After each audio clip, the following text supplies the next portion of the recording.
Everyone, welcome. तो आज हम करने वाले question number 3 from exercise 12.1। So question है फैक्टराइज, हमें फैक्टराइज करना है। ठीक है, तो स्टार्ट करते हैं फर्स्ट पार्ट से।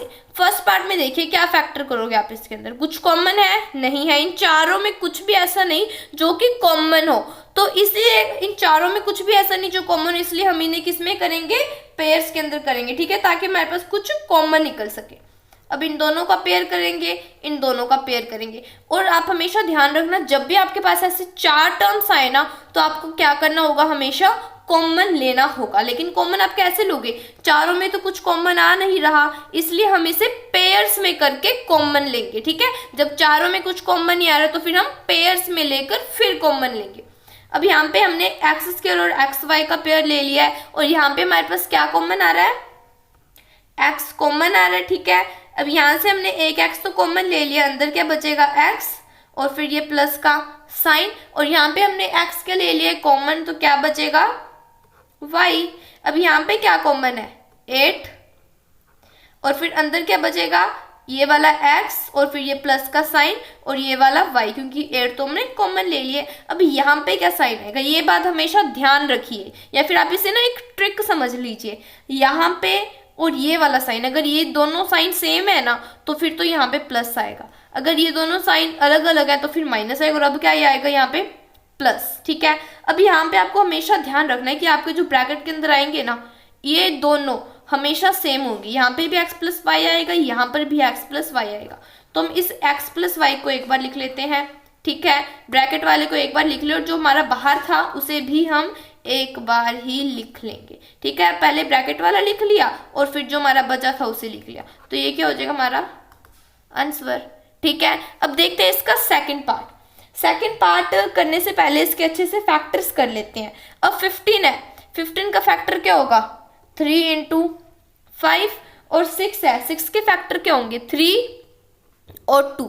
लेकिन अगर हम 3 को माइनस का या फिर 2 को माइनस का रखेंगे, फिर ही माइनस का 6 आएगा हमारे पास। या तो 3 को माइनस का कर लो या फिर 2 को माइनस का कर लो, उसी के बाद हमारे पास माइनस 6 आएगा। तो यहाँ पे हम इसके फैक्टर 3 इंटू माइनस 2 ले लेते हैं। माइनस पता लगा क्यों लिए हमने? फिर 5 और 2 इसकी तो करने की कोई जरूरत नहीं है। ठीक है, अब हमें पता है अब इन्हें कैसे लेंगे? पेयर्स में। ठीक है, अब इन दोनों का पेयर ले लेंगे और हम इन दोनों का पेयर ले लेंगे। अब यहाँ पे क्या कॉमन आएगा? एक तो ये 3 और एक्स एक्स, तो यहाँ पे हमारे पास क्या कॉमन आएगा? 3x। ओके, तो यहाँ पे अंदर क्या बचा? एक तो 5 और y।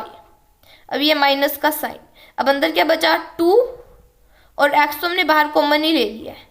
ठीक है, अब यहाँ पे हमारे पास 5y और -2, इसमें कुछ कॉमन है? कुछ भी कॉमन नहीं है, तो हम हमेशा क्या लेते हैं? 1 कॉमन लेते हैं, तो यहाँ पे 1 आएगा। अभी ये माइनस का है, ये भी माइनस का है, तो दोनों साइन सेम है, तो क्या आएगा? प्लस का साइन, और अंदर क्या बचेगा? 5y माइनस का 2। ठीक है, अभी ये ब्रैकेट वाले दोनों हमारे क्या आए हैं? सेम आए हैं, तो फिर इट मीन्स 5y -2 और 3x + 1। अगर हमारे ब्रैकेट के अंदर सेम आते हैं तो हमें ये भी पता लग जाता है कि हमारा सम सही है। अब यहाँ पे थर्ड सम पे देखिए, थर्ड सम बहुत इजी है। देखिए यहाँ पे x है, यहाँ पे भी x है, तो ये आ जाएगा हमारा x कॉमन, और a + b बच जाएगा अंदर। ठीक है, अब यहाँ पे प्लस का है, यहाँ पे माइनस का है, तो इट मीन्स बाहर किसका साइन आएगा? माइनस का, और कॉमन क्या आएगा? y और y। ठीक है, और अंदर क्या बचेगा? a, और फिर यहाँ पे प्लस, और यहाँ पे b। प्लस क्यों लिया हमने यहाँ पे? क्योंकि अगर y इस -y और इस +b की मल्टीप्लाई करेंगे, फिर ही हमारे पास माइनस का by आएगा, क्योंकि प्लस माइनस की मल्टीप्लाई माइनस होती है। अब a + b है, तो फिर a + b। ठीक है, और ये x - y, तो ये क्या हो जाएगा? हमारा आंसर। अभी हमें फोर्थ पार्ट देखिए।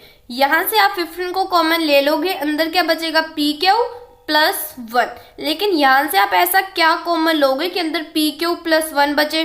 कुछ भी नहीं आएगा, क्योंकि इन दोनों में से तो कुछ भी कॉमन ले ही नहीं सकते हैं। तो ऐसे समय में पता है क्या करना पड़ता है? जो हमारी टर्म्स है ना, इन्हें अरेंज करना पड़ता है। ठीक है, क्योंकि अगर आप इन्हें ऐसे ही कॉमन लोगे तो फिर आपको कुछ भी कॉमन नहीं निकलेगा। तो हम इसे कैसे लेंगे? अगर मैं 15pq के साथ प्लस का 9q कर दूं और फिर प्लस का 25p और फिर प्लस का 15। अब यहाँ पे क्या कॉमन आएगा ये करके दिखाती हूँ। यहाँ पे देखिए 15 है, 15 के फैक्टर क्या होंगे 3 इंटू 5, 9 के 3 इंटू 3, 25 के 5 इंटू 5 और 15 के दोबारा 3 इंटू 5। अब देखिए कॉमन लेते हैं, यहाँ से 3 कॉमन ले लेंगे और क्यू हमारे पास कॉमन आ रहे हैं, तो फिर 3q आ गया कॉमन। अंदर क्या बचेगा 5 और p और प्लस यहाँ से 3, क्योंकि क्यू तो हमने बाहर कॉमन ले लिया है, ठीक है। ये वाला साइन और ये वाला साइन सेम है, तो यहाँ पे आएगा प्लस का साइन। अब यहाँ से क्या कॉमन लेगा 5 और 5, तो यहाँ पे आ जाएगा 5 और तो कुछ नहीं है, तो फिर यहाँ पे और क्या बचेगा 5 और p। 5 हमने बाहर कॉमन ले लिया, तो अंदर क्या बचेगा 3। अब यहाँ पे हमारे ब्रैकेट वाले सेम आ रहे हैं, तो 5p प्लस 3 और 3q प्लस 5, तो ये क्या हो जाएगा हमारा आंसर, ठीक है। तो मतलब कभी कभार हमें थोड़ा अरेंज भी करना पड़ जाता है ताकि हमारा जो आंसर है वो सही आए, ठीक है। अब यहाँ पे देखिए इसे भी हमें थोड़ा सा अरेंज करना पड़ेगा, अगर आप चाहो तो इसे अरेंज ना भी करो तो भी सही है। अब यहाँ पे देखो, यहाँ पे जो हमें 7 है ना पीछे दिया हुआ है, ठीक है, लेकिन यहाँ पे हमारा 7 2 पेयर्स में आ गया है, तो अगर हम इसे z-7 है, यहाँ पे 7 पीछे है, तो क्या अगर मैं -xyz और प्लस का 7xy ऐसे लिख दूं तो कुछ नहीं होगा ना, ठीक है। अब यहाँ पे z-7 है, क्या कॉमन है, कुछ भी कॉमन नहीं है, तो हम क्या कॉमन लेंगे 1 और अंदर क्या बचेगा z-7, माइनस है और यहाँ पे प्लस का साइन है, तो किसका साइन आएगा माइनस का, ठीक है। और यहाँ पे x और y और यहाँ पे भी x और y है, तो यहाँ पे x और y क्या आ जाएंगे कॉमन। अब यहाँ पे आ जाएगा z, ठीक है, और यहाँ पे हमारा माइनस है, तो मैं यहाँ पे लूंगी माइनस और 7, क्योंकि हमारी इस ब्रैकेट के अंदर की भी z-7 है, तो यहाँ पे भी हमें z-7 ही चाहिए था, ठीक है। अगर आपको ऐसे समझ नहीं आए तो ये देखिए, अगर हम -xy की मल्टीप्लाई z के साथ करेंगे तो xyz और प्लस माइनस माइनस और माइनस माइनस प्लस और 7xy की मल्टीप्लाई 7xy आ जाएगी, ठीक है। ब्रैकेट वाली सेम है, इट मीन z-7 और 1 xy, ठीक है। तो ये होगा हमारा आंसर 5th पार्ट का। So this is the last question of this exercise, ठीक है। तो अब करते हैं हम हमारी नेक्स्ट एक्सरसाइज स्टार्ट।